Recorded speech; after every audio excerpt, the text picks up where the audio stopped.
10 ឆ្នាំគុណឡងផុតទៅហើយព្រោះជាតិជីវិតមិនបដូរឡើយផ្លូវដើរទៅមុខគ្មានកោះត្រើយមិនដឹងពេលណាបានធូរស្បើយមិនដឹងពេលណារួចផុតឡើយសំពាធជីវិតតាមពីក្រោយរស់នៅសុខទុក្ខយ៉ាងណាហើយពាក្យនេះគ្មានអ្នកណាសួរយើងឡើយគេមិនដឹងទេថាសុខទុក្ខយើងយ៉ាងណាគេមិនខ្វល់ទេថាយូរនេះមកពីណាសំពីជីវិតខ្ញុំទូរែងនៅលើស្មា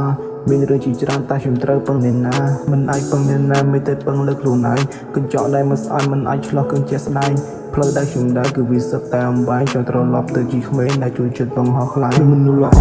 មានមនុស្សអាក្រក់ជួបមនុស្សអាក្រក់ដូចជាទឹកដែលកខ្វស់កុំទុកចិត្តមេកុំទុកចិត្តដីកុំទុកចិត្តគេពេលប្រយុទ្ធតែងំអត់ដឹងអីគេសំដីផ្អែមគេនិយាយលួងលោមកុំទុកចិត្តគេប្រយុទ្ធទៅធ្លាក់ដល់សូន្យគេសន្យាតែគេមិនបានធ្វើពេលដែលគេនិយាយគឺមិនដូចជាទង្វើបើសិនមានកំហុសត្រូវចេះកែ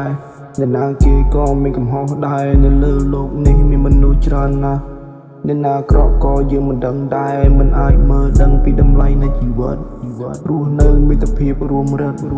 ស្មោះត្រង់ទទួលស្គាល់ការពិតរឿងសំដែងវាមិនដូចជីវិតពិតអ្នកណាគេក៏យល់ពីតម្លៃនៃជីវិតអ្នកណាគេក៏ដឹងថាជីវិតវាយ៉ាងម៉េចថ្ងៃខ្លះក៏ជួថ្ងៃខ្លះក៏ចត់ជីវិតដូចជាទឹកដែលហូរទៅមិនត្រឡប់ហូរទៅមិនឈប់ហូរទៅរហូតជួបរឿងជាច្រើនជីវិតសឹងតែរបូតដួលប៉ុន្មានដងក៏ខ្ញុំនៅតែក្រោមគឺមិនចោះចាញ់មិនទុកចិត្តនៅក្នុងកោតជីវិតខ្ញុំលំបាកតាំងពីក្មេងយូរមកហើយដឹងថ្ងៃនេះតែមិនដឹងថ្ងៃក្រោយដល់ថ្ងៃមុខខ្ញុំទៅជាយ៉ាងណា